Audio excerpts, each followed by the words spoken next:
لحم أو دجاج في المقلاة الطعم رائع.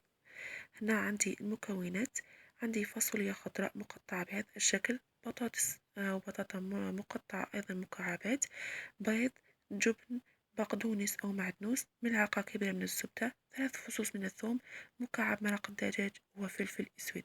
هذه الكميات كلها على حسب أفراد العائلة. راح نقوم بطهي الفاصوليا الخضراء على البخار حتى تستوي جيدا، لازم تخلوها تستوي جيدا.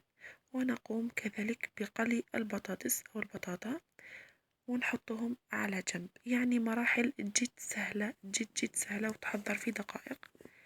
هنا شوفوا بعد ما حضرتها كانت مطهية بشكل جيد الفاصوليا متاعنا.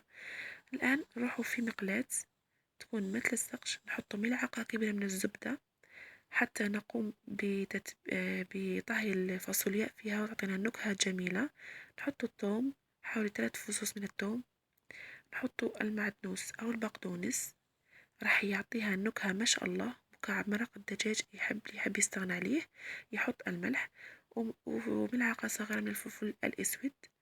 هنا اختياري، اللي يحب يحط لحم مفروم أو دجاج مفروم اختياري، ولكن أنا حبيت نعطيكم هذه الوصفة من غير لحم ومن غير دجاج نهائيا، وراح تتحصلوا على نتيجة ما شاء الله. راح نقوم بتتبيل هذه الفاصوليا متاعنا جيدا ونخلوها تاخذ النكهات الموجودة في هذه المقلاة، اللي هي الثوم، البقدونس، الزبدة والفلفل الأسود. نحرك مرة على مرة حوالي 5 دقائق وهي على المقلاة. الآن نقوم بإضافة البطاطا المقلية أو البطاطس المقلية ونقلب هذه المكونات كلها مع بعض.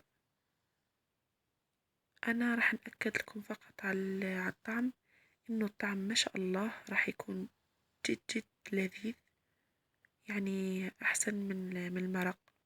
راح نقوم بإضافة الجبن المبشور. الجبن يعني راح يزيدها نكهة.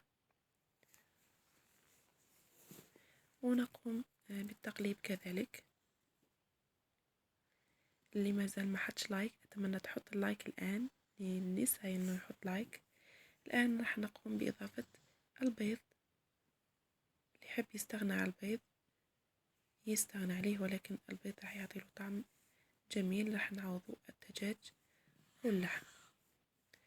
نحركوها بهذه الطريقة. المهم تكون المقلاة تاعك مثل السقش حتى لا يلتصق البيض، لأنه راح نقلبوها في الأخير. حنضيف كذلك شوية جبن من أسفل. هذا الجبن يذوب بسرعة، ما نحتاجوش إن ندخلوها الفرن. هنا هيليك قلبتها في الصحن، وهذه النتيجة تاعي. وصفة جد سهلة، أتمنى تجربوها. بإذن الله راح تعجبكم، وتحطوا لي رأيكم في التعليقات. راح نقسم لكم جزء تشوفوها. كما سبق وذكرت أني راح نأكد لكم على الطعم، بإذن الله راح يعجبكم، لأنه طعمها عن جد لذيذ. ألف هنا على قلبكم. مع السلامة في وصفة أخرى إن شاء الله.